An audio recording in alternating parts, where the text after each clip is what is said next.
So you want to put that on?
No one's going to be here.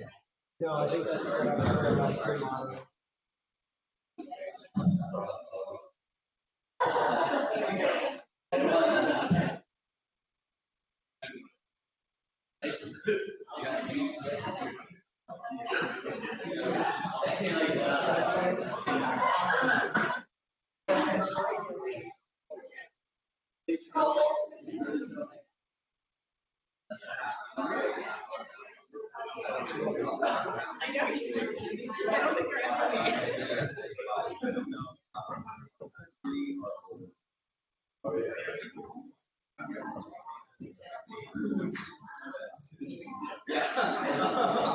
It is.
Hi guys. Hi everyone. So I didn't stay on schedule today. So we're going to launch, and thank you all for being here today.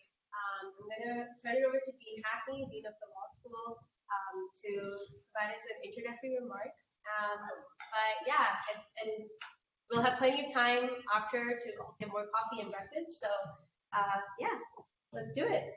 Great, thanks. I'm James Hackney, Dean of Northeastern University School of Law, and I'm glad to welcome you to the Northeastern University Bar Review's 11th Annual Symposium on Rethinking Borders, Climate Change, Migration, and Human Rights. Northeastern Bar Review is a student-run publication featuring a range of legal scholarship, especially scholarship connecting the public interest, innovation, and the practical application of the law. In addition to publishing 2 issues per year and in 2 online venues, the Law Review also hosts an annual symposium to explore a topical issue in depth.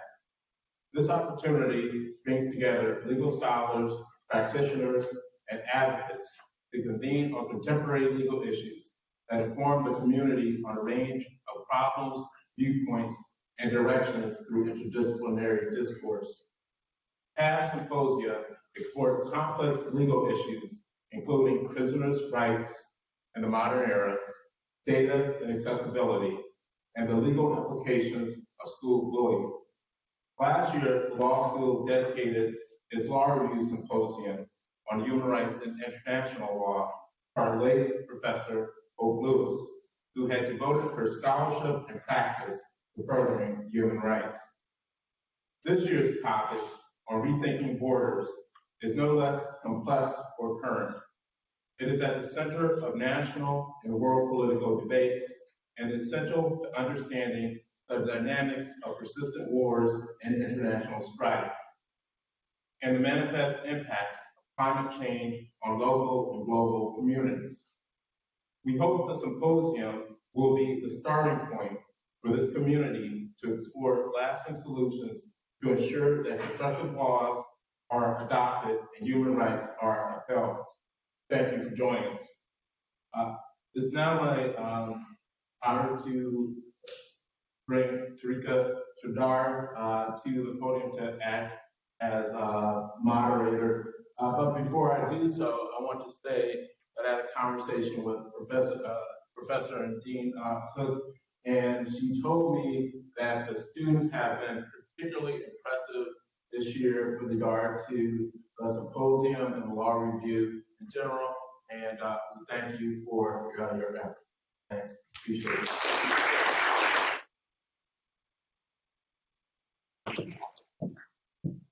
Can everyone hear me without mic? Great.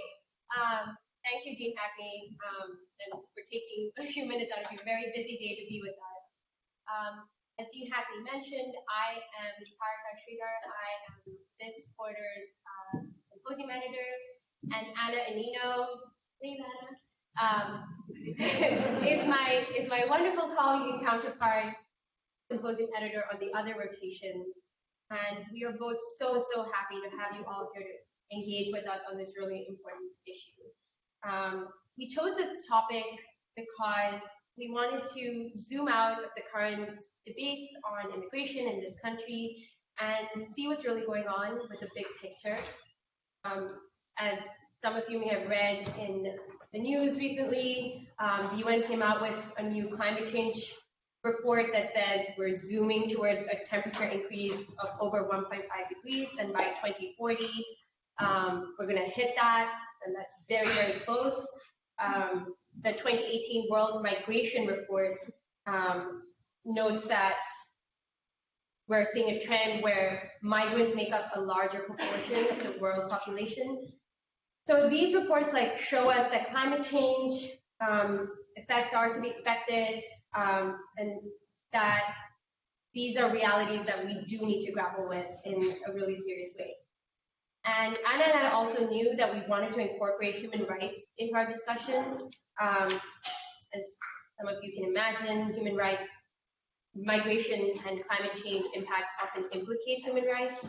And we felt that we couldn't explore any legal topic concerning people's lives without fully exploring the importance of also upholding human rights. So to that end, I'm also happy that we have wonderful co-sponsors who believe in that same mission. The Program on Human Rights in the Global Economy, or as we call it, BERGI, the Northeastern Law School chapter of the International Refugee Assistance Project, the Raoul Wallenberg Institute on Human Rights and Humanitarian Law, and the Center for Public Interest Advocacy and Collaboration. So as you can see, this is really a multi-organization effort, all with the goal of thinking through some really complex issues. So to launch our symposium, we thought it would be great to kind of compress these three things, climate change, human rights, and migration, into some sort of story or narrative that could illustrate what that really means. So I'm really pleased to introduce Professor Alfred Brownell, the Distinguished Scholar in Residence at the Program on Human Rights and Global Economy. Professor Brownell is widely recognized as one of the world's leading defenders of human rights and the environment in Africa. As a founder, CEO, and lead campaigner at Green Advocates, Liberia's first public interest environmental law and human rights organization, Professor Brownell has worked for over 20 years as a researcher, legal counsel, and advocate for impoverished rural communities to ensure them a voice in decisions affecting their natural resources. His most recent victory followed his 7-year struggle to stop the destruction of the tropical forest lands of poor communities and indigenous people in Liberia. He was recently recognized for his work in advocacy as recently as 2 weeks ago when he received the inaugural Bo Biden Chair at the Institute of International Education Scholar Rescue Fund. So thank you, Professor Brownell, for being with us today, and we're really excited to hear what you have to say to us.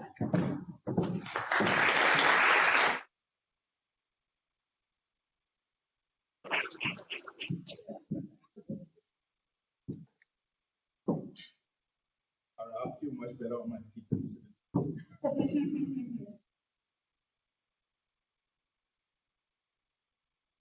As you can tell, I'm not ready.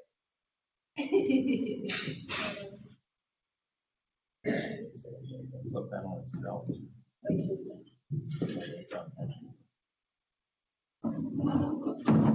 Thank you.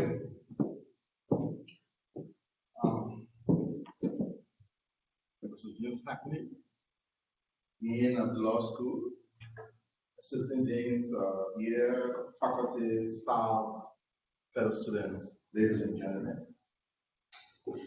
One on my feet, please permit me also to review members involved for extending me this opportunity to participate in the symposium and drink from the fountain of knowledge of the sort of panel that you have assembled here today. And I'm sure the interaction and the different conversations is really going to be a very important opportunity. It is pleasing to know that the theme you have chosen for this symposium is one that, like the Hackney have said, is really at the core of both national and international attention, especially in the last few months, based on the report issued by the UN panel on climate change. It is also very important because, as most of us have seen around the world, and even currently in the US, we're seeing some of what this impact will be like. Some of the whole construct of migration and how people are moving about, we're seeing those evolving right before our eyes. So even as the predictions are being made that indeed by 2040, this impact is going to be achieved, we certainly are already seeing some of that impact going forward.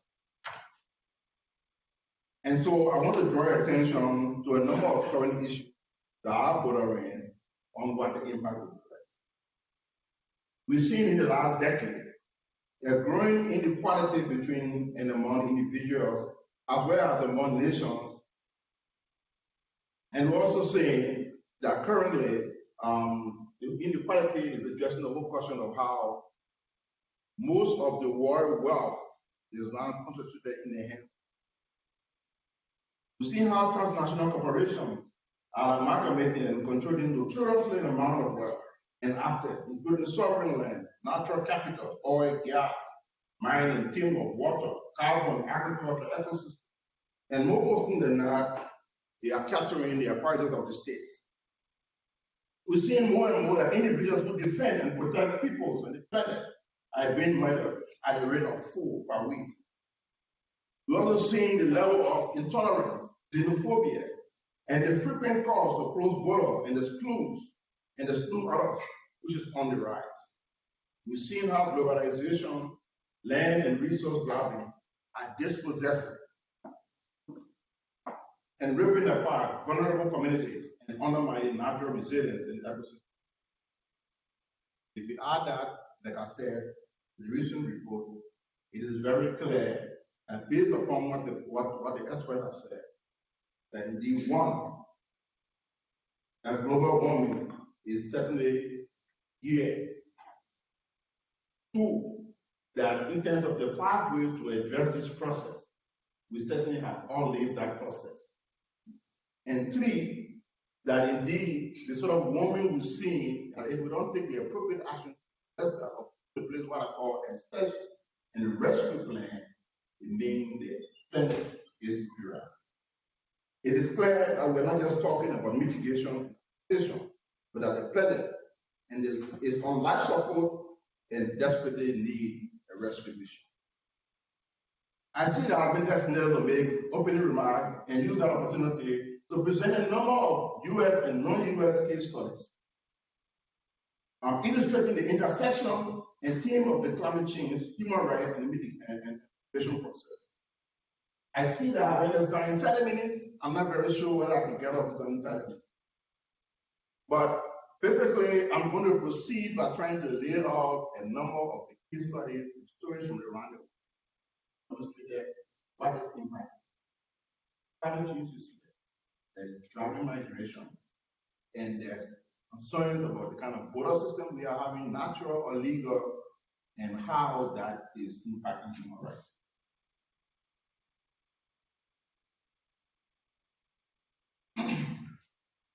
So I will start off first with my earlier experience with climate change. As most of you are saying, I'm from Liberia. I was born in the coastal areas of Ravos. In the very early part of my life, I just entered the team, I think I was 12 or 13 years old. I grew up on the coastal areas. I became a fisherman, and every time we went on the trip. And one morning, in fact, in the night, we heard the roaring of the sea. Got up in the morning, a nearby fishing village where we normally would go and fish, which was basically made out of migrant fishermen who had come from neighboring Ghana, who lived in that part of the area, were completely wiped off. As a kid, I was wondering why it happened. And I asked my mom what was going on. And she said the spirit of the ocean was angry. And it had come on show to try to tell those who were abusing the water that it was not happening. I was very concerned what that really is. And that was the first time. It was a place called Fountain Town, and Fountain Town was completely wiped off. And those inhabitants had to move from that place completely submerged and move into our town and village. That was like in the 80s. I had no idea what climate change was all about. Read about it. I was just a kid. And I started fearing the ocean, knowing that the ocean would get angry, it would come on shore and went away. Now, at this age, and based on my experience and everything, I understand clearly what it is when an ocean gets angry, and why it's making that ocean angry. Because it's very clear that those of us who are the human beings who are impacting nature, it is very clear that nature is tending to fight back.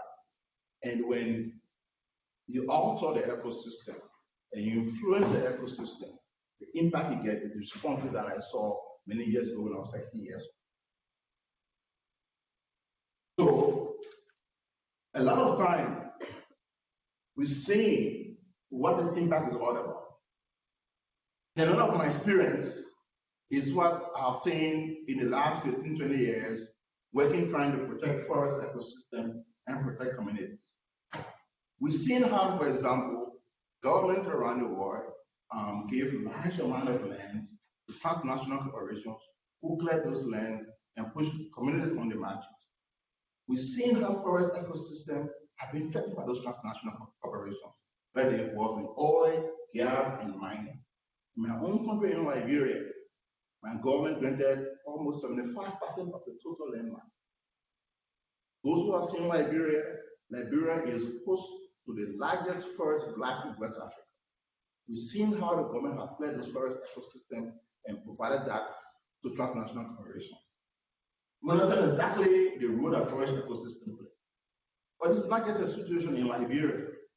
We've seen how, for example, in different countries, in Guinea, in Nigeria, in Ghana, how this land is being degraded. We've seen exactly how climate change itself is been affecting those particular areas. So, for example, we've seen how, because of the deforestation and land degradation, we've seen how the Sahara Desert and the savannah are emerging and impacting food system and food security. How it's impacting pastorally and agriculturally, and how this in itself is contributing to some of the conflict that we see around it. And so for my first case study, I was trying to talk about how climate change has really impacted in conflict between two sort of communities: the pastoralists who are involved in cattle herding and the agriculturalists who are involved in grain food. So my first case study takes place in Nigeria.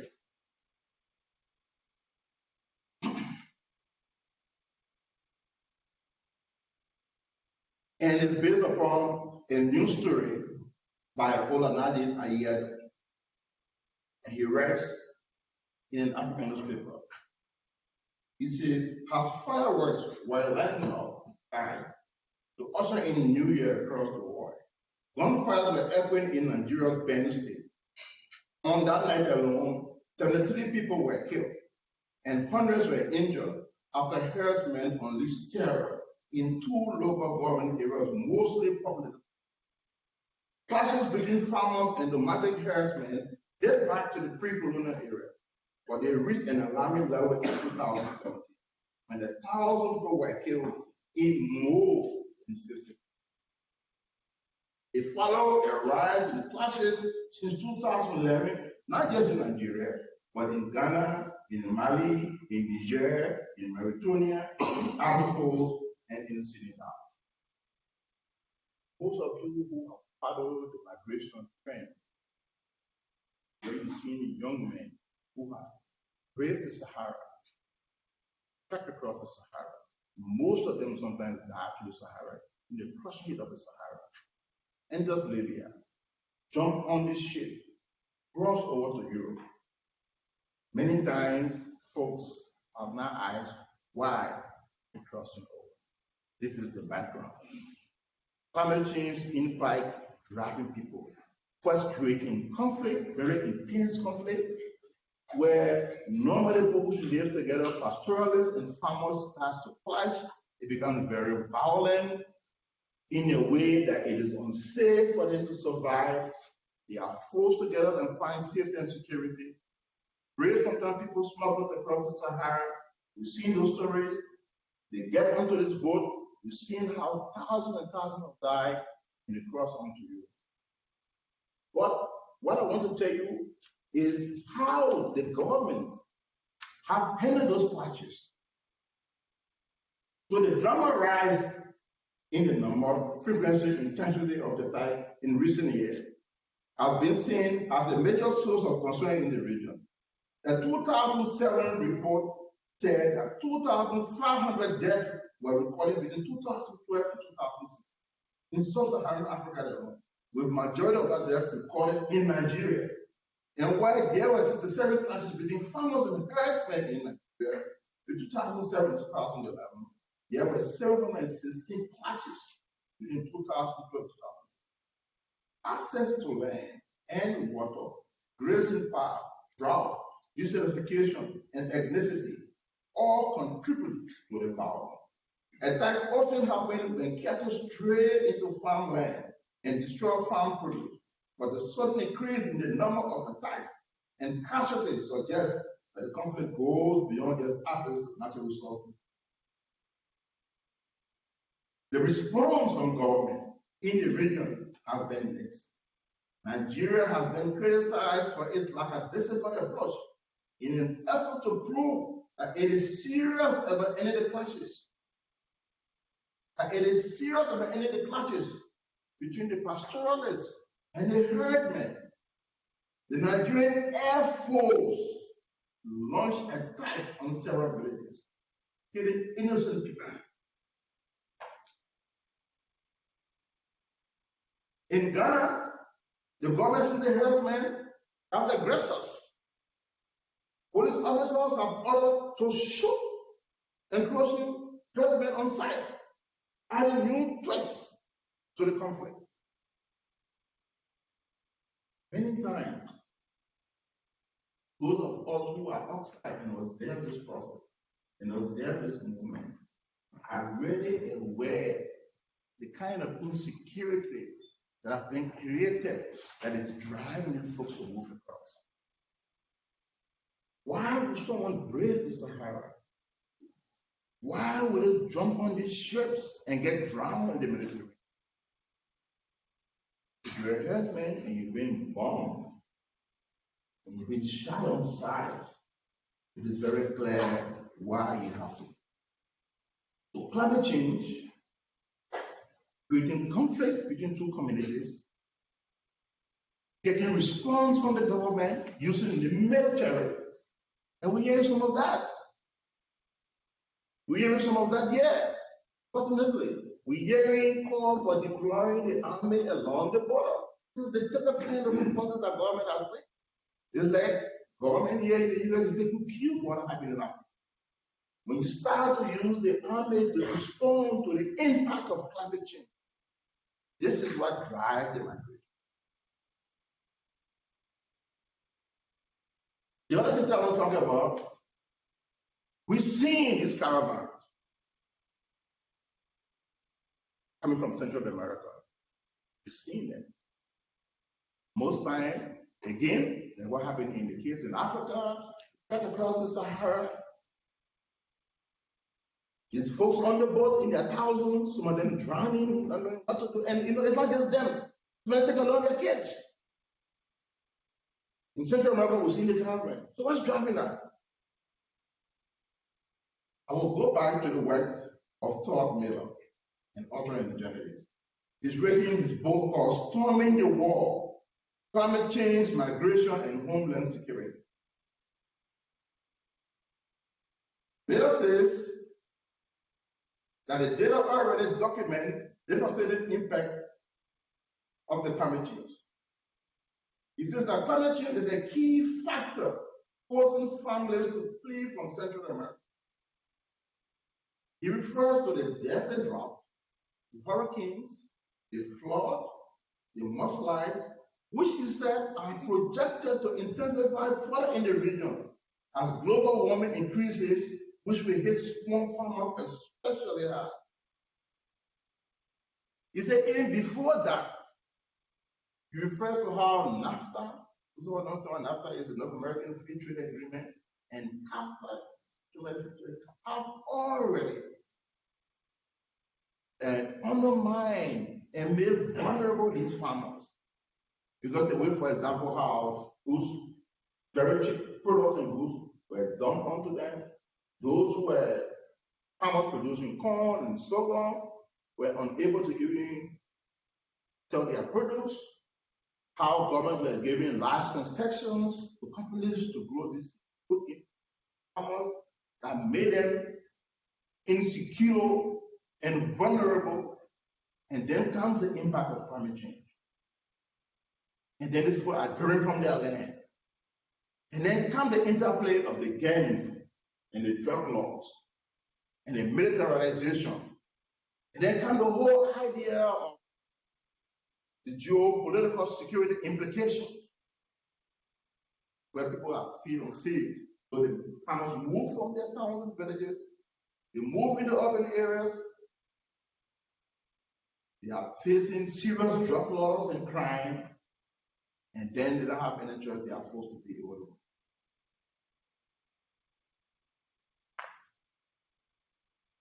Another story I want to talk to you about Christian brother, is how, for example, the question of 1.5 degree is talking about the rising sea level.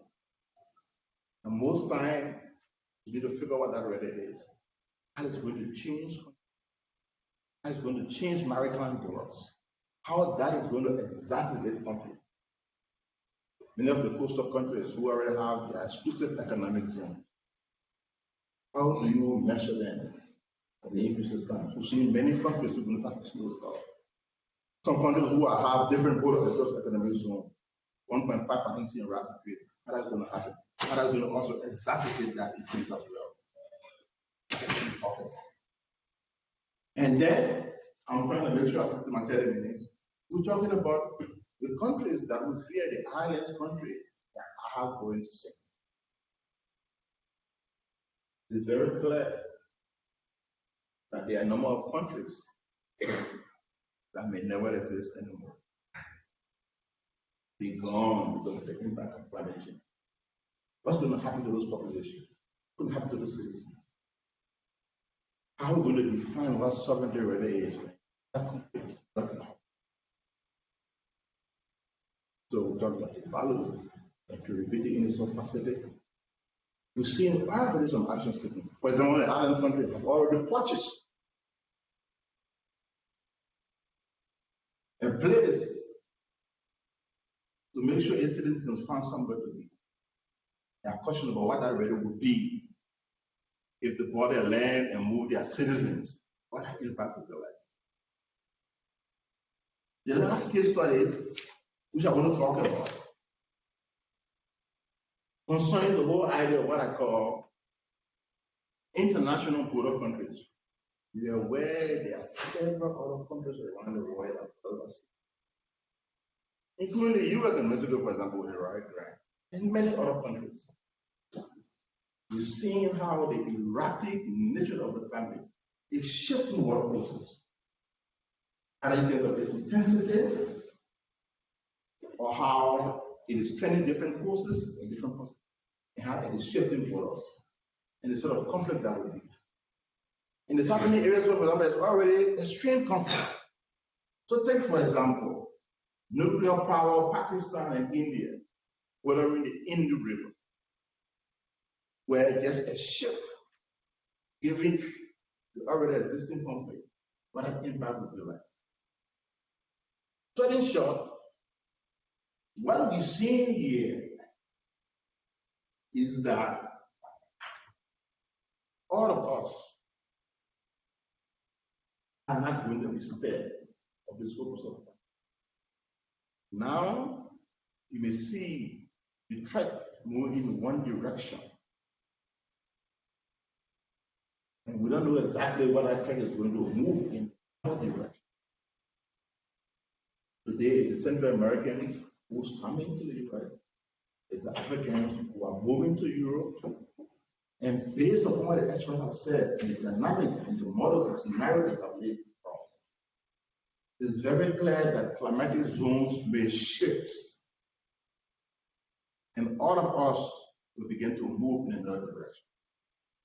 We see here in the US, in the hurricane seasons now. In 2 hours, people are transferred as refugees in their own home. They began poor overnight. They lost everything. Entire communities are wiped off. Entire municipalities are wiped off. This is the impact we're talking about. This is how this impact is going to drive my future. Thank you.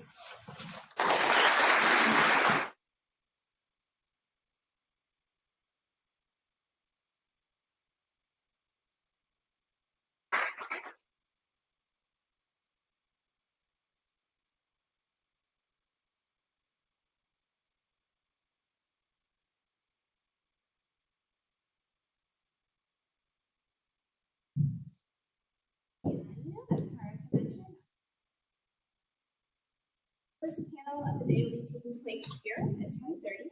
So we have some time to get coffee, more breakfast, there's plenty more outside. So take a little break and then I'll see you back here at 10:30.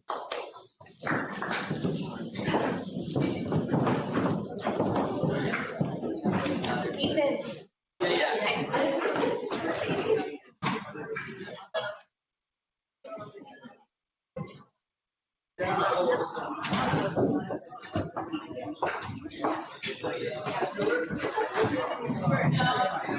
Thank you.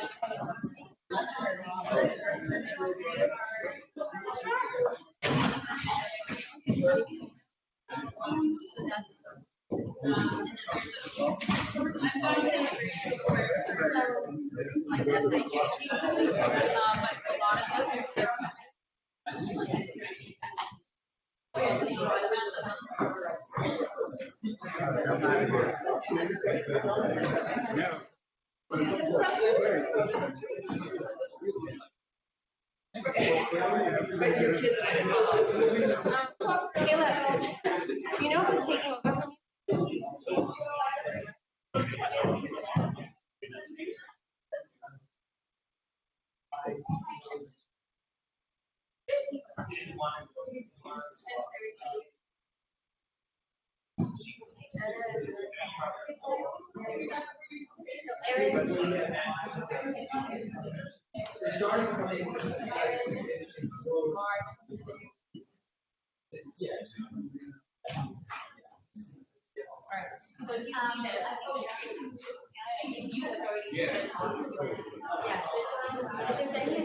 Oh, no.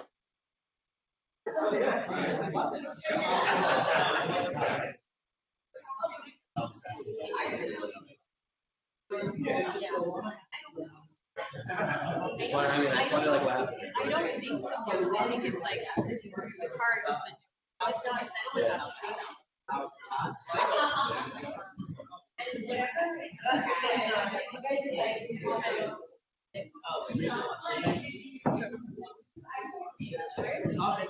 It is? Yeah. Oh, so what do we do? I guess I could already fix it. Oh.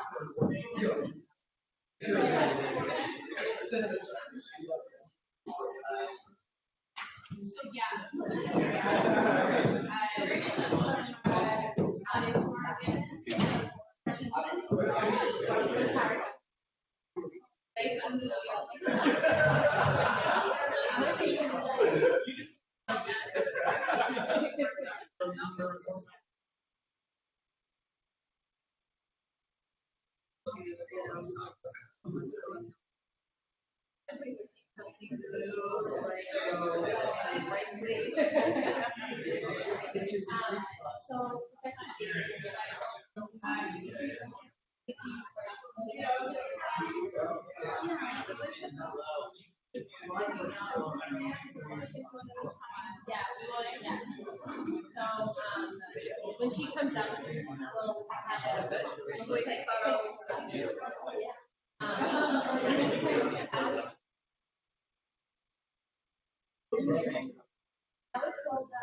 That was exactly. I didn't know that.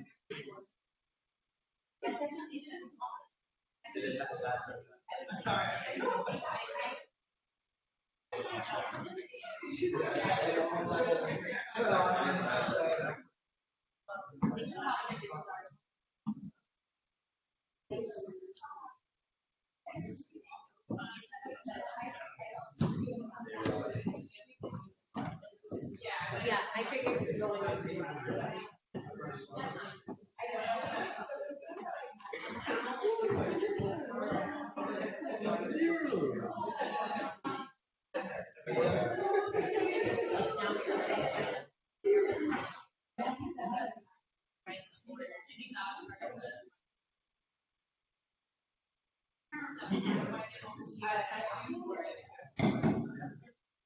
Either way, that's just learning what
It'd be overwhelming.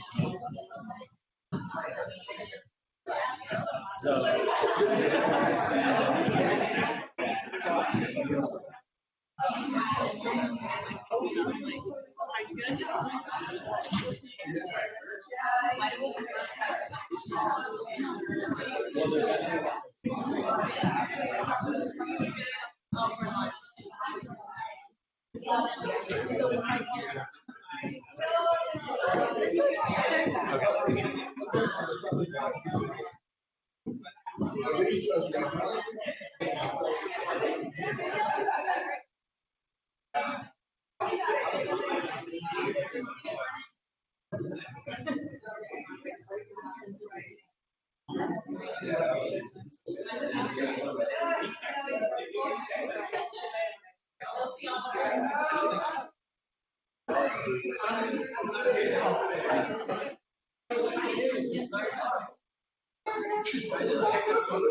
I was, but now I'm here. Yeah. It's funny.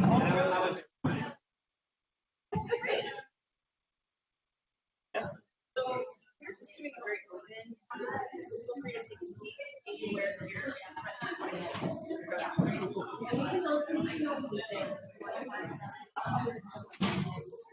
I got it.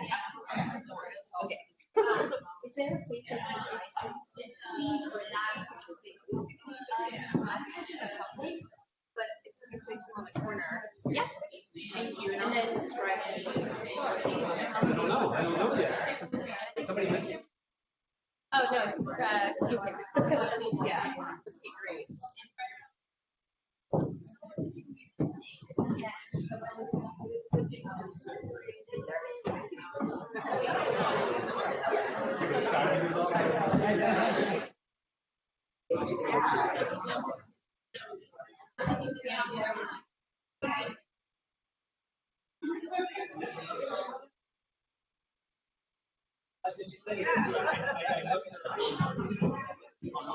Oh, yeah.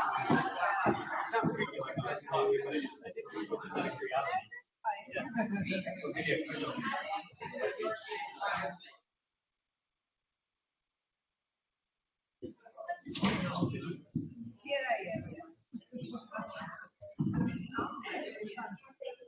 Oh, is it? She just said that. It was a talk. It's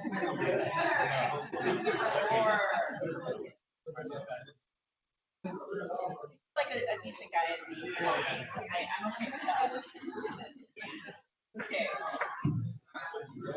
We're gonna get started in a couple minutes.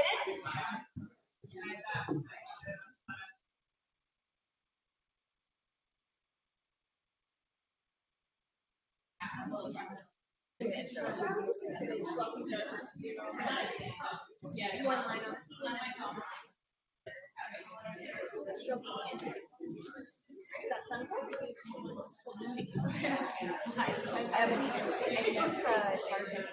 Water.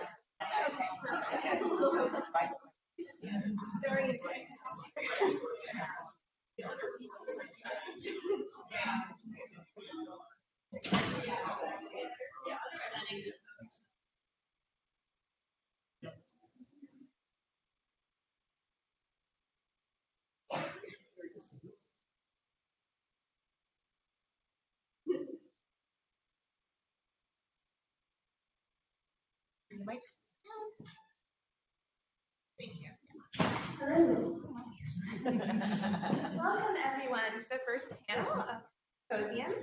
The theme of this panel is physical borders, and we'll be examining together how tangible borders, both natural, such as deserts or oceans, or human-made, such as walls or barricades, impact communities, identities, and the law.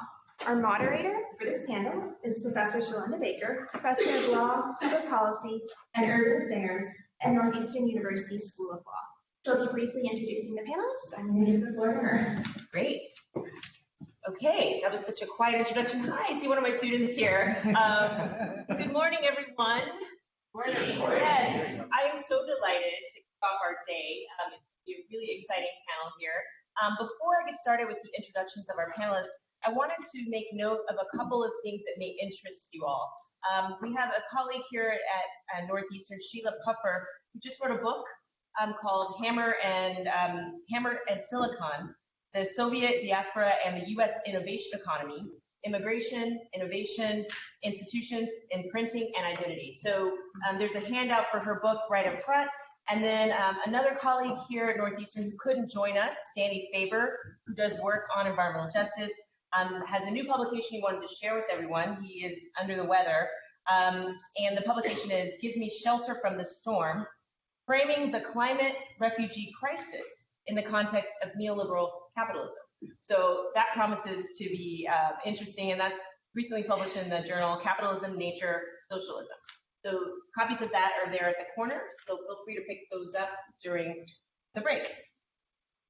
So as Anna mentioned, I'm a professor here. I teach law. I also am appointed in the School of Public Policy, and I'm here to introduce an esteemed panelist. The first guest I'll introduce is Gregory White, who sits at the very end there. He's the Mary Huggins Gamble Professor of Government and the chair of the department at the, he's also a member of the Environmental Science and Policy Program. From 2011 to 2014, he served as faculty director of the Lewis Global Studies Center. He received a doctorate at a place that I'm familiar with, in political science and African studies from the University of Wisconsin-Madison, and has held Fulbright scholarships in Tunisia and Morocco. In 2009-2010, he received a New Directions grant from the Andrew Mellon Foundation and was in residence at Columbia University's Earth Institute. He has served as a co-editor of the Journal of North African Studies since 2014. He's the author of Climate Change and Migration, Borders and Security in a Warming World, which was published by Oxford University Press in 2011. He's also co-editor of North African Politics, Change and Continuity, which was published in 2016 at Rutledge.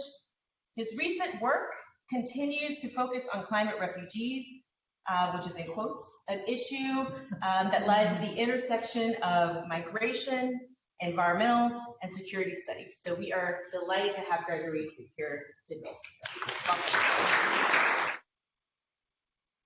Next panelist we'll jump to the end here is Dr. Sumudu Atapattu. Is someone who I owe a deep intellectual debt. She's a mentor of mine and a good friend. She's the director of research centers and international programs at the University of Wisconsin Law School. She teaches seminar classes on international environmental law and climate change, human rights, and the environment. She's affiliated with University of Wisconsin-Madison's Nelson Institute of Environmental Studies and the Center for South Asia, and is also the executive director of the Human Rights Program. She serves as lead counsel for human rights at the Center for International Sustainable Development International Sustainable Development Law in Montreal, and is affiliated faculty at the Raoul Wallenberg Institute for Human Rights in Sweden. Her publications are numerous and include books, including The Emerging Principles of International Environmental Law, which is a 2006 book, Human Rights Approaches to Climate Change, Challenges and Opportunities, published by Rutledge in 2016, International Environmental Law and the Global South, which was published by Cambridge in 2015. I could go on here, but her expertise lies at the intersection of climate change and human rights. And finally, last but not least, it is my pleasure to introduce Natalícia Tracy. She is an Afro-Brazilian and is the first person in her family to earn a PhD at BU in 2016. She writes and teaches about race, power, and immigration in the United States, topics of interest, I'm sure, during these times. She teaches courses also in sociology, labor studies, and human services at UMass Boston. And she's been the executive director of Boston's Brazilian Worker Center since 2010, where she has worked on educating members of the immigrant community on the racial divides that immigrants carry with them from Latin America to Boston. She is also a co-founder of Massachusetts Coalition for Domestic Workers and helped to lead the campaign to pass the 2014 Worker Bill of Rights. And 2015, she won rights for domestic workers here in our neighboring state, Connecticut. She's a co-author of Invisible No More, Organizing Domestic Workers in Massachusetts and Beyond, and other publications on immigration issues. So we are also very delighted to have Natalícia here as well.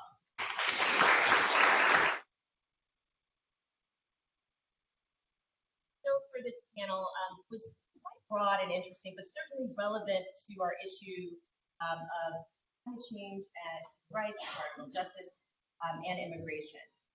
Here we are focusing on the tangible borders that keep people separate, from rising oceans and extreme temperatures to political promises of building a wall.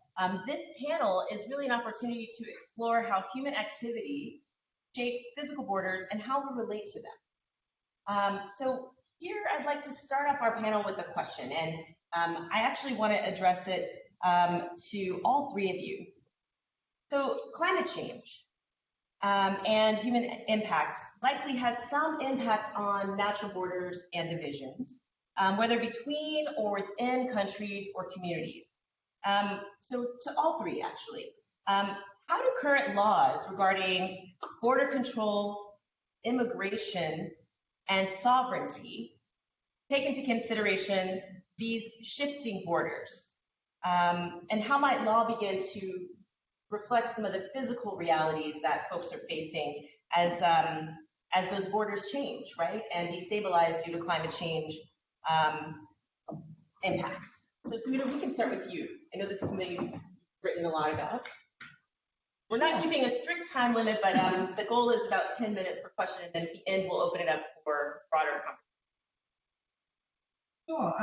Thank you very much for that very nice introduction, and thank you to the students for inviting me. Can everybody hear me? Yeah, great. So I would like to give a little bit of background before I answer your question. So the first piece of background is the first Intergovernmental Panel on Climate Change report in 1990. Mind you, the year 1990 is important. That was 25 years ago, right? The report highlighted that the greatest single impact of climate change could be on human migration, right? It took us 25 years to include climate displacement in the UN framework decisions. Paris Agreement established a task force on climate displacement. That was in 2015, right? So it took us 25 years. Think about that, right? Then the second piece I want to highlight is the report of the Office of Human Rights. It did an analytical report on the link between human rights and climate change in 2009. The report recognized that climate migration is a problem. Highlighted that there could be 200 million by 2050, and there are lots of, statistics floating around. We don't really know because climate change obviously is not the only figure that makes sense. But the report said that we need political solutions, not legal ones, right? So think about that, because what are the political solutions we need to make people, when there is mass movement of people across borders, right? Obviously, we will need a legal solution because right now we don't have a legal framework. So I want to put those two sort of reports in context because that's important to think about the thinking behind these reports and the international community, because it does not highlight the fact that we need it, right? So to get back to your question, we know that with all the rhetoric that's going on in the world today, the laws are designed to keep people out, right? Even the refugee framework is very, very strict. You have to come within the definition in the legal framework, right?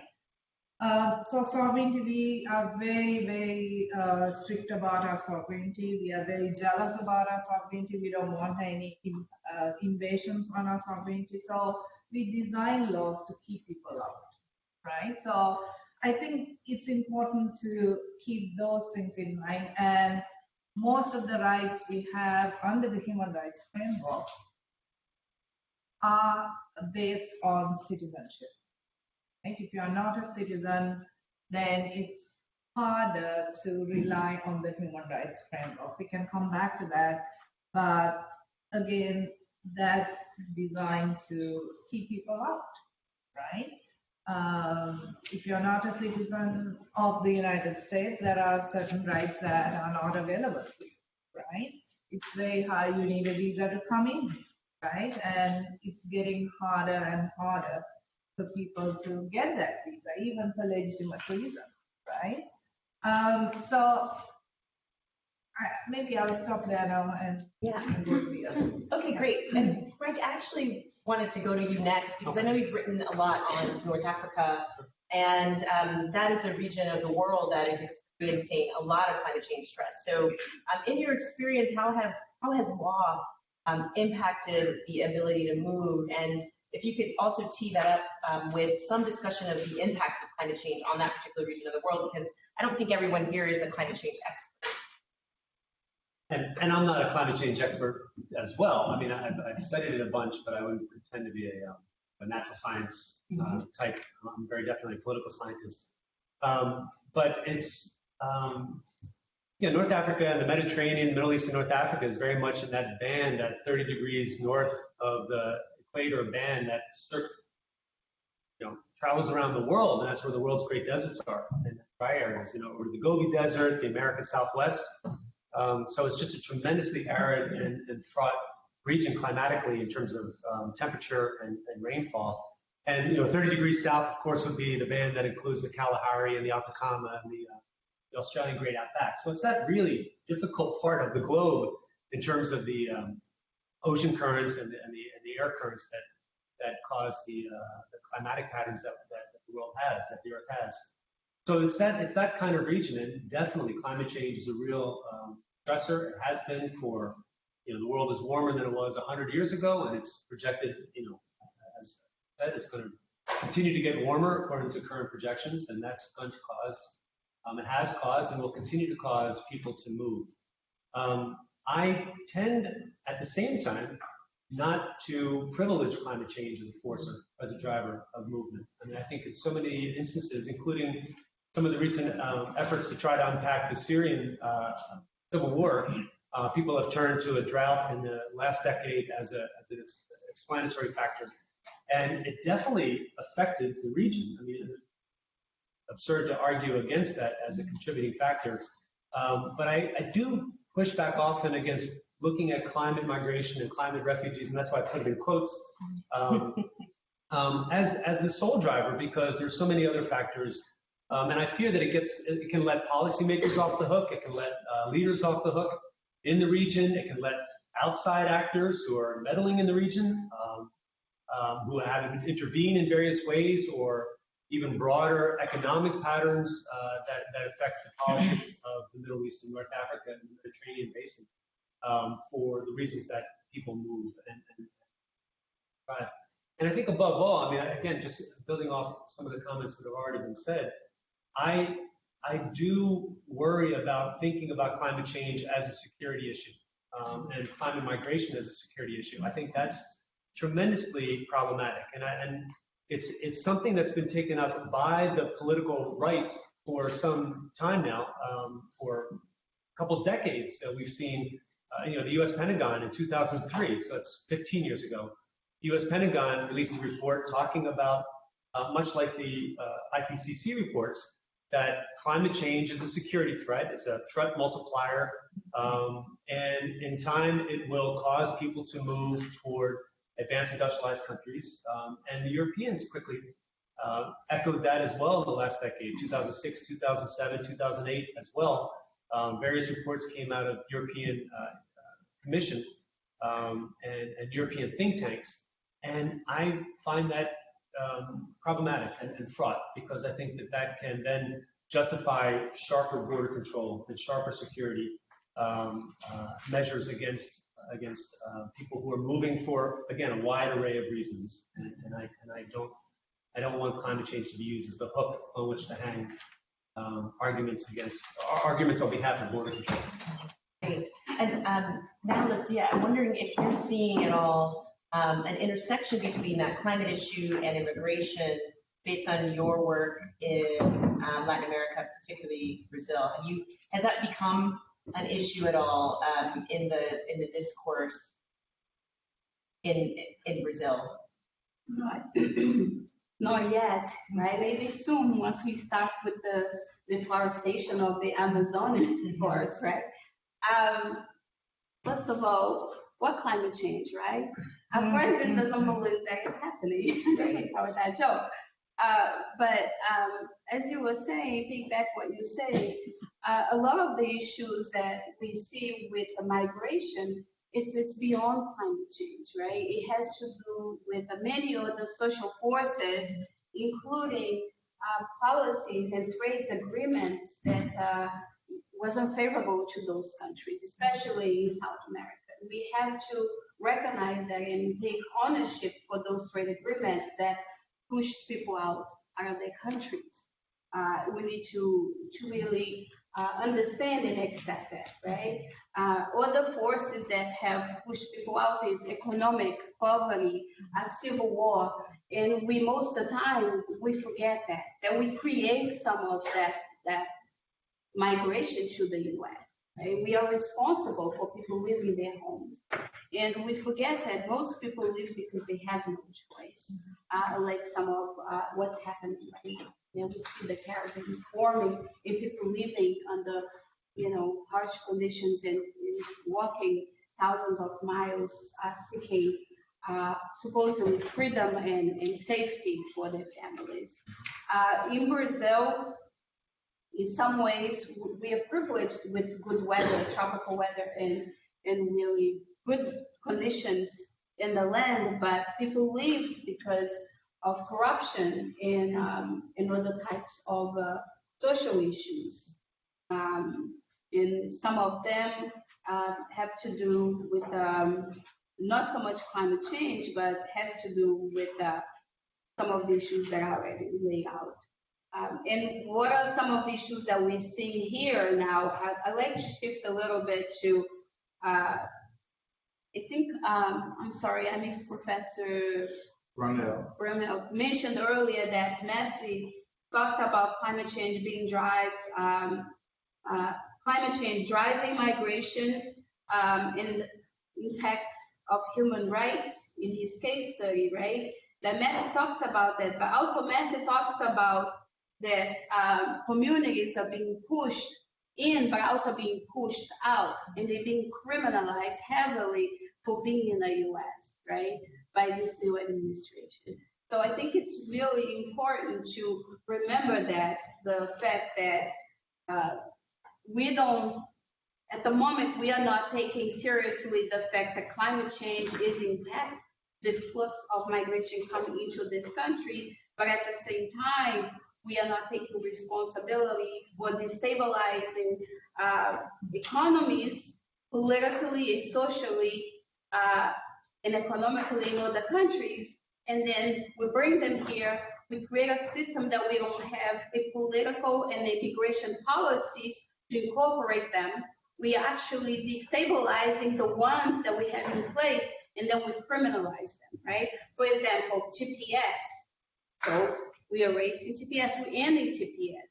So now we're going to have thousands of people who are already a system to keep them legalized and working. So now they're becoming another population that are going to be vulnerable. They're going to be undocumented.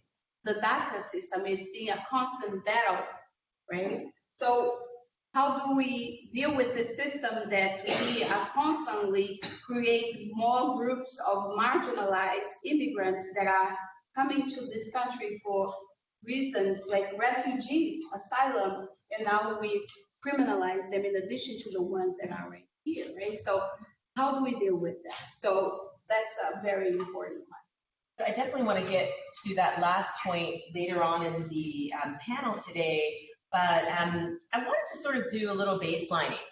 Again, sort of trying to get a sense for where law and policy stands in terms of framing this issue, particularly as we think about the climate change issue, and then we'll turn to the security issue and perhaps immigration. But where does law stand, and then how would we reframe law in order to accommodate the shifting reality?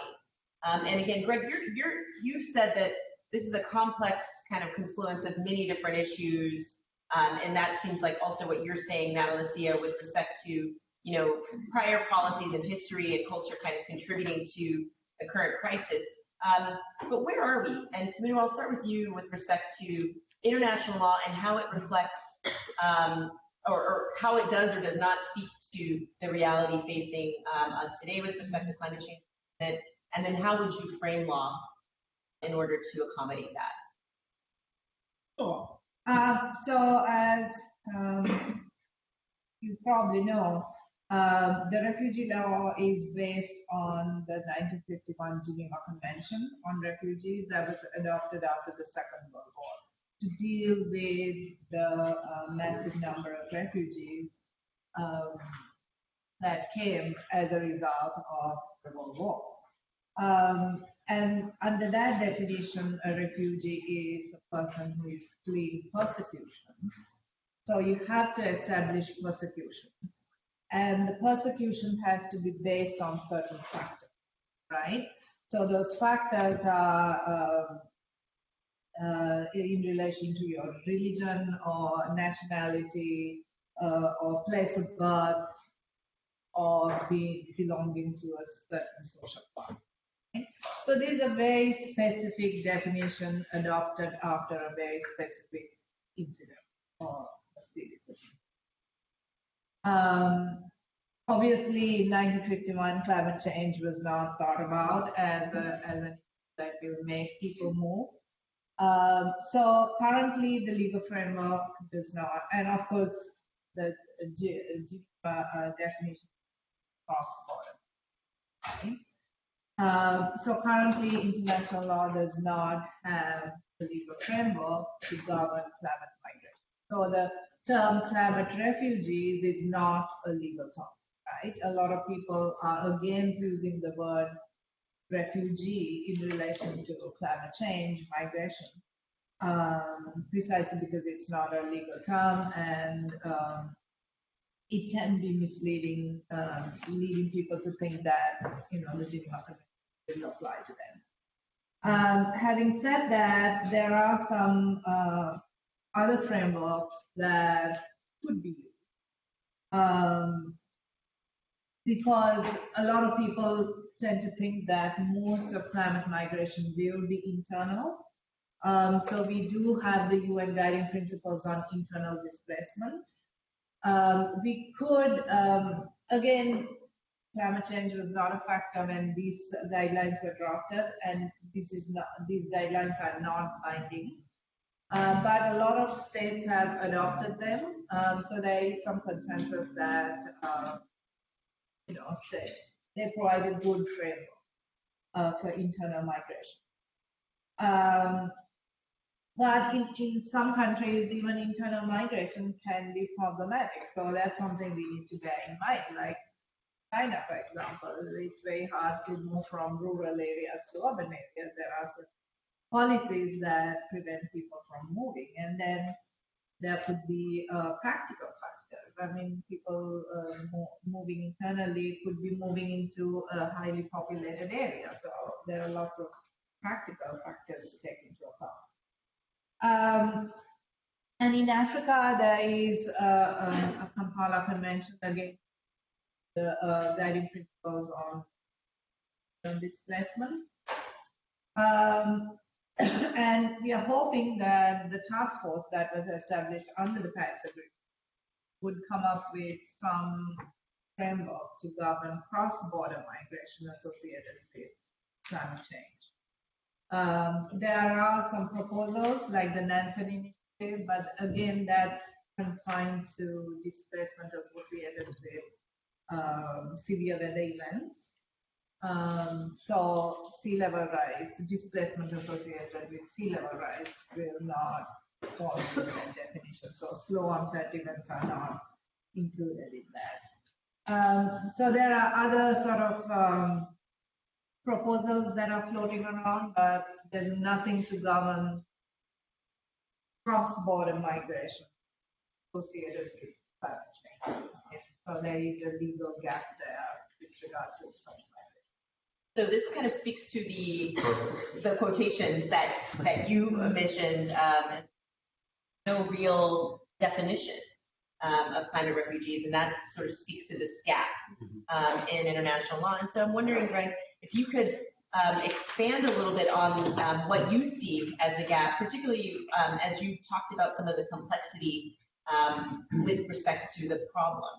And so where would you identify the gaps, and then what would you say in terms of a framework, or maybe it's a political solution more than anything, since that's your background? Yeah, I mean, I think your point's well taken. That there's definitely the law. I think the legal frameworks are rather impoverished in terms of development. You know, when we look back to the '51 Convention and the protocols in the '60s, and then you mentioned the IDP, the internal displacement piece of it. I don't know. This is also provocative. I'm not sure what angle to take it on. And again, I don't want to do the Modern Family, Gloria talks about finger bunnies, like you just put these kind of quotes on these things, but that's what we're dealing with so often when we talk about these constructs, because they're just so, they're artifices, they're constructs that we're trying to use to understand these dynamics. And I think when on one hand, the legal framework for protecting refugees and for protecting migrants is deeply underdeveloped. At the same time, there is law that is in place that supports. I'm not sure if you want to go this direction, but I would argue that there are laws in place that support the nurturing and the development of border construction. That is not underdeveloped. That is not impoverished. The laws, the frameworks in place for market-based actors, and many of them, of course, are public-private. So firms, security firms, again, both in the European context and the US context, security firms that market to defense agencies, intelligence agencies, border control technologies. There's an annual border expo in Texas that has been going on for some 12, 13, 14 years. And of course, in recent years, has just only accelerated in its depth. And this is, so the law is underdeveloped, yes, but the law in other areas is deeply developed, and it supports the construction of border security mechanisms, surveillance technologies. There's some really good scholarship by Elizabeth Vallée and Martin Lenberg and Ruben Anderson and other scholars who have written about the construction of what Ruben Anderson calls Migration Inc. And it's this effort to establish security control based on developing an anticipatory framework about climate, not about climate refugees, but about refugees in general and migration and migratory flows in general. So I just want to, I want to say that I want to acknowledge that yes, it's not well developed and it doesn't provide protection, and yet it is tremendously well developed. And would you say that within our existing framework, there's a space for sort of navigating and maybe fitting the complex issue of climate change related migration into the existing international legal framework, or would you say that we need to develop something altogether new? Because it sounds like this body of scholarship that you're referencing is sort of saying, let's begin to think about this in new ways.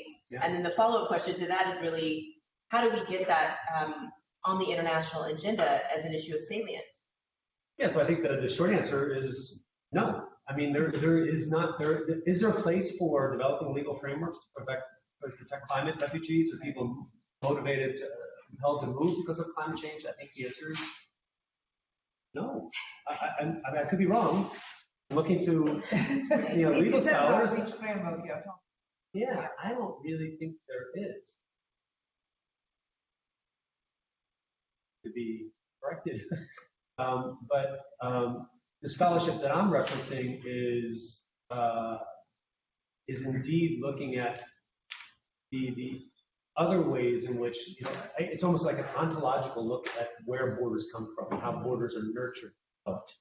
And we can see, time and time again, especially since the fall of the Berlin Wall, the Economist wrote about how just the number of walls that have been built on borders that have just have ballooned in the last 15, 20 years. And this is that legal framework, that political legal framework that I think we have to engage and unpack to look at why these walls are being built, how they're being built, with what justifications. Right, so we are So seeing. that may not be the direction in which you want, but I just wanted to sort of acknowledge that this but also to point out that there are laws that deal with this. Right, and there does seem to be a gap between the sort of domestic attention to this migration and immigration issue, but a real silence at the international level dealing with this emerging crisis. I mean, we saw a couple years ago the largest migration since after World War II, but yet silence really at the international level with respect to dealing with that. And I would just also, I know, one other thing, and then I'll stop.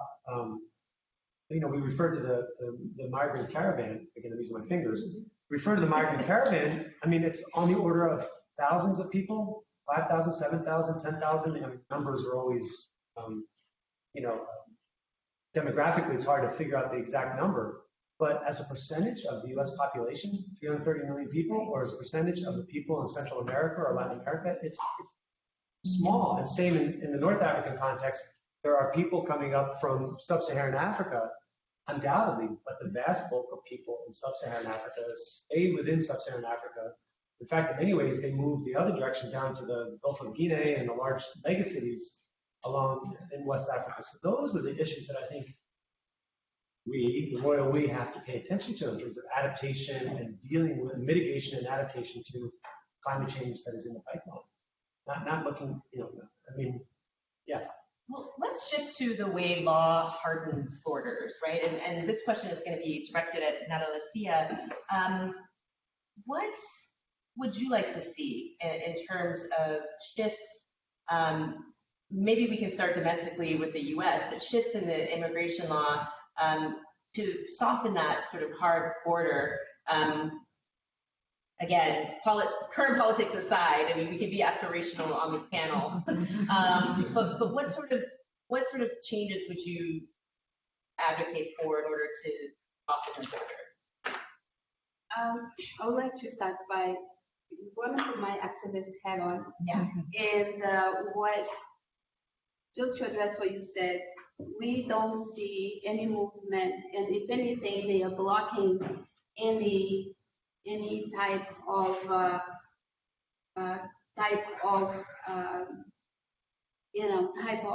movement, any type of activities that we put forth or bill that we put forth to create relief for immigrants or families, to protect immigrants and families in TPS here in the US, whether it's state, whether it's at the federal level, right? So it's being blocked. Any type of bill, any type of relief that we have proposed, right? For families and with children who are US citizens and TPS, DACA, that's been completely blocked for the last 5 years, completely blocked at state or at federal level. So, in all the movement is towards border security enforcement. And it started with the Obama administration, where they were deporting over 400,000 people per year for the first 4 years, and then it take down to his last year to 200,000 people per year. However, the Obama administration, he thought that if he showed that he was tough on immigration with the intention to create a reform, that he would be able to pass a comprehensive and broad immigration reform. But also one thing that his administration did, they dealt with priority only. They had what they call PEP, Priority Enforcement Program, where they were careful about preserving family and really going after criminals and people with historical criminal history. And they stayed most at the border, and people who are just coming in. They did not touch family anymore. Right, so with the new administration, a lot of the border crossing dropped drastically. So they went from having priority enforcement program to have enforcement without priority. And also what they have done is anybody now, they criminalize just being in the US. And in addition, they expanded the border. So 100 miles in the country, and anywhere now, ICE has jurisdiction. And they're working more and more with the local police. So 70% of all the arrests in the country are in collaboration with the local police. And they're working very hard to dismantle the sanctuary cities because they are some space where families still have some protection. Right? So that's what we've seen around the country. So there's lots of what we call terrorism going on in a community where the families, we've seen mothers dropping off their children in a bus stop, and once they drop the children off, they are picked up by ICE. We've seen people who report being accident at the workplace and then being picked up by ICE. We've seen people being forced to testify because they are witness on an accident at workplace being picked up by ICE. So even MOU between the U.S. Department of Labor and ICE are being violated now, and they say this is a new time. There's lots of discretion being exercised by immigration enforcement, and there's been lots what we call violation of basic rights. Immigration always stop people and they ask, do you have papers? And they ask to see driver's license and permanent resident or right to be in the country, and they want to see documentation for everyone inside the car. And if you don't have papers, they will arrest and detain you. So we're seeing very aggressive behavior from immigration perspective, and they have so much discretion that is incredible. And this border expansion actually is huge because some of these states, the entire state, in the edges of the country, the entire state actually becomes border. Like for example, New York State, Florida State, Michigan, and some of the states, like the entire state, consider a state border in which they can stop you and detain and arrest you. And also the prosecutorial discretion is non-existent anymore, almost non-existent under this law. So it is hard to say that, and they constantly emphasize criminalization as your presence now is fully seen as a criminal activity. It's no longer there's no longer a difference between being a working parent and being a mother of a U.S. citizen. They work and you pay taxes and you don't have a criminal history. And so we're dealing with all of that in the community, right? And so in terms of prioritizing an issue, where would you start? We prioritize with saying that we have mothers of U.S. citizens who are married to U.S. Spouses. We need to prioritize family. We need to stop separating families. It's very damaging to families. It's damaging to a core value of what makes U.S., right? I think it's damaging in the long run because, for example, we know, this is according to Massey's research, over 400,000 families have been deported back to Central America, and they had to take back the U.S. citizen children who are going to grow up in poverty, without education, in really bad situation. And all those children, when they turn 18, they're going to come back. And U.S. is going to have to take them back. Those children are going to come back without education, without skills, without language. And we need to think long term. We can't deport the parents and their children, and then later on, we're going to have a crisis in our hand because those children they have the right to come back. It's their birthright to come back, right? So we need to stop separating families. Some of those children, they are born here.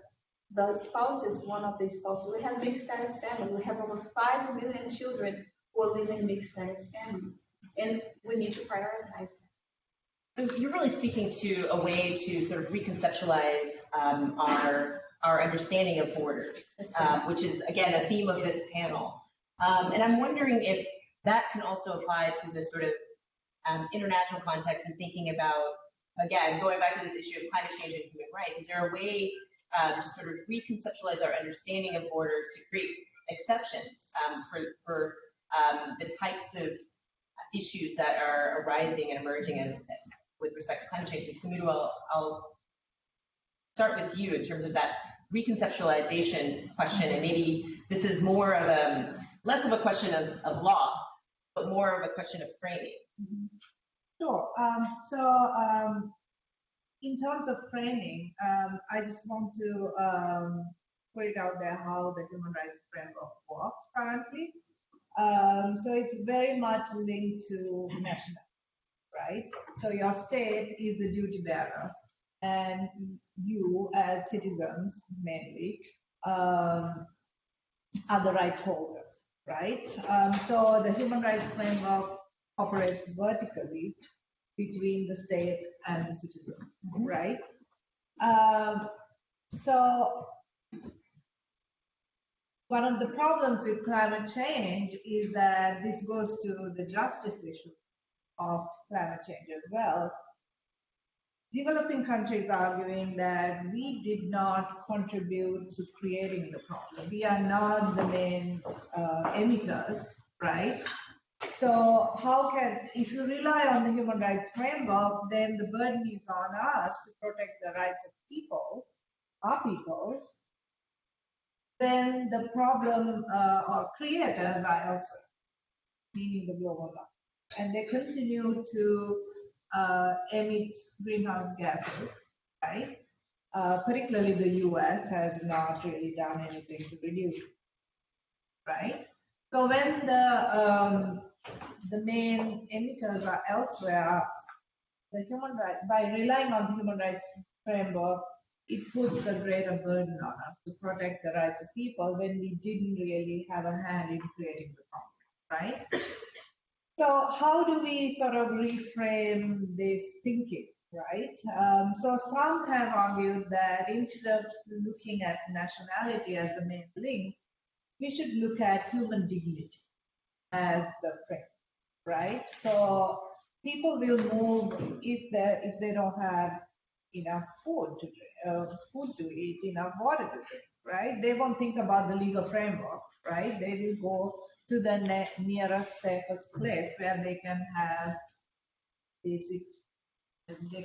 basic needs met, right? So can we reframe the thinking, and this goes to the law too, reframe human rights, to take human dignity into consideration. So if people move in groups or families or whatever, in the new place where they are found, basic rights should be accorded to them, whether they have a legal right to be there or not, right? And then and the refugee law is based on the collective responsibility of the international community because it recognizes that your state is the perpetrator is the violator of your rights, right? So you are not in a position to rely on the protection of your state. So the international community bears a greater responsibility to protect your rights, right? So why not use the same framing in relation to climate refugees? But I want to highlight the disproportionate impact on certain communities, the disproportionate contribution of certain communities when designing this new framework. I think this mismatch must be taken into consideration. And I want to particularly highlight the situation of small island states because they're going to lose everything they have, including statehood, right? So where does the greater responsibility of the global north come into the picture?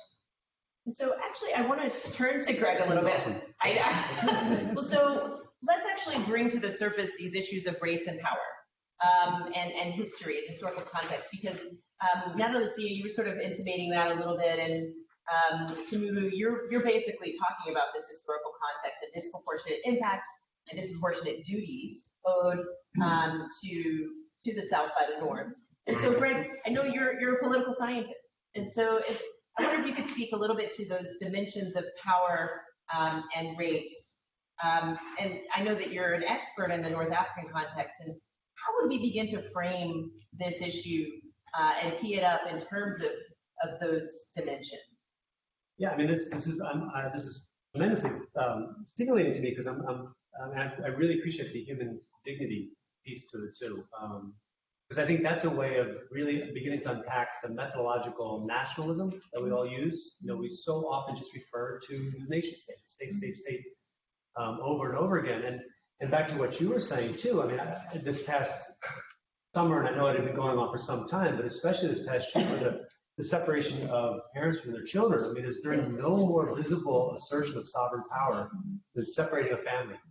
And just tremendous display, ostentatious display of that kind of force. And the dignity piece is really intriguing and important to me as I think about it, because I think we have to challenge the state, challenge the nation state, and specifically challenge ethno-nationalism, the ways in which the state is, is imbricated with questions of identity and ethno-nationalism, because it seems to be so much a piece of this in trying to demonstrate or assert and create an other, a threatening other, a migrant other, a refugee other that is assaulting our borders, quote unquote, our borders.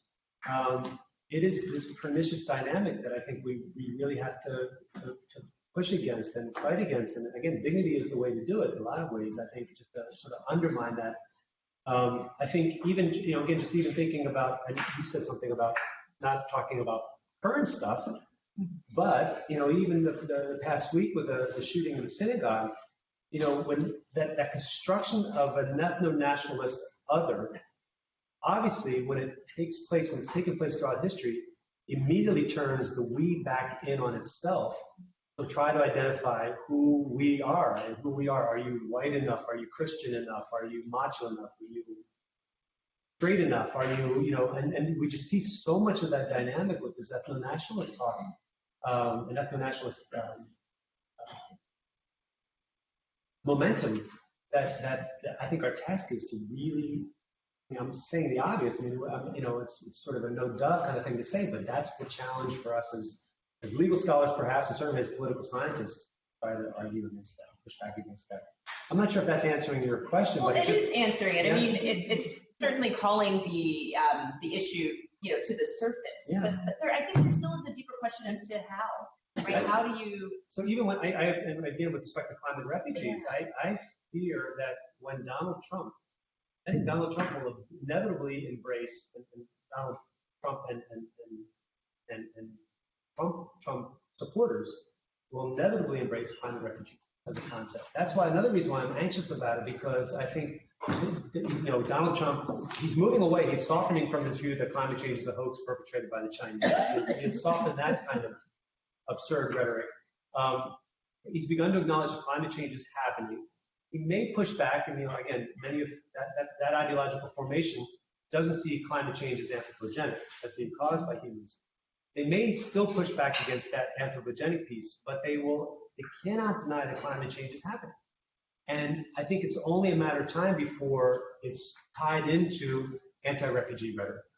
And so, climate change is happening, it's going to cause refugees, and so we have to securitize and build borders against that. Back to that security piece. But I know I'm going, but that's what I'm trying to tie together. Natalícia, do you want to add anything to this? I mean, again, you're an expert in race, right? And that has been a big dimension of your work. And so how do we begin to frame these issues using the language of race, but also in a way that moves beyond that as well? Because sometimes that's just not enough, right? The sort of race and justice arguments fall short.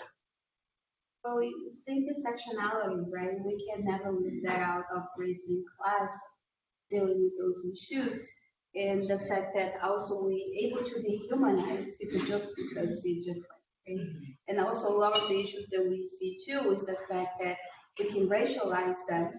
We can also racial profile, and it's a huge part of that as well. We see it in and out of the communities in different aspects. And I think that's easy. Anytime we can mark someone as the other and also make them as, look at them as inferior than us, it's easier for us to mistreat them. And that's a big part of the fact that we can also not agree on immigration reform. it is going back again to the old times, that it's okay to mistreat someone. And we don't want them to be like us. We don't want them to have the same right as us, right? And it goes back to all the way to the National Labor Relations Act, right? That domestic workers wouldn't have the same labor rights as everyone else because of Jim Crow, right? And then we go back to the federal programs. We had the Mexican being sent back then, right? So, and it just repeats itself over and over, right? And I think we need to look back at history and see how we keep making the same mistakes. And it's okay for, the Irish to become American. It's okay for the Italians to become American. But it's not okay for us to have an immigration reform and to make sure that everyone who's, brown and black to become American, because we don't want American to die. And there's a joke about why we stopped conquering Mexico. It's because it's getting too dark, right? When I teach race, I make that joke when we're going over how we kept conquering Mexico on the West Coast. And it's a joke, but when we look at the history and when we look at the history of race in this country and how we were never able to, to really deal with, and how we still have so much inequality that is based on race, it's because we never fully dealt with it. And we see it over and over with immigration, with many other issues. And unfortunately, we see it over and over. We see it with Ferguson, we see it across the country, we see it in the South. And it unfortunately is still a big part of the division that we have in this country. So I want to turn it a little bit to the audience. I'm sure there are a lot of burning questions here. The almost has her hands up, are very excited. But before I turn it to the audience, I actually wanted to ask very briefly, or for a brief response of, where would you focus your attentions now? Again, we have a lot of students in the room, aspiring lawyers, some outside of the law school. Where are you seeing the most promise in terms of advancing this idea of softening borders or, moving into a more inclusive space? Particularly, again, climate and immigration are the two foci of this panel. So, where would you say we should keep our sights set? Where's the hope? Where's the silver lining in some of this work? We can start with you, Sumudu. I think the fact that the human rights community recognize that climate change is a human rights issue, I think that's a major step forward. The Human Rights Council adopted several resolutions on it. So I think there's no going back. The fact that there is a clear link between the two and that we need to adopt a human rights approach when it comes to the consequences of climate change. So it puts a burden on some of the states to actually, look at some of the programs in a human rights friendly manner. So because some of the work that you have done, like in relation to mitigation projects that can lead to human rights violations of indigenous, on the adaptation programs lead to a violation. So I think there is some promise there. Of course, we have a long way to go. But I think,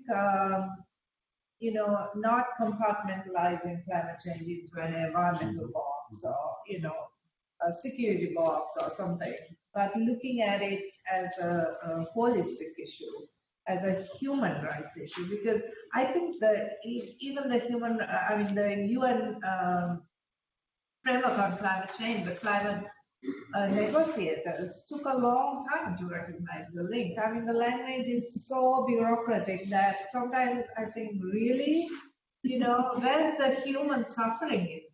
Where's the urgency? But I think the human rights sort of focus has brought those issues to the surface. Let's see. Where's the hope? Okay, lawyers. It's about holding the federal government and challenge them because, they are criminalizing people for laws that don't exist, right? So they making up as they go along, and then they criminalizing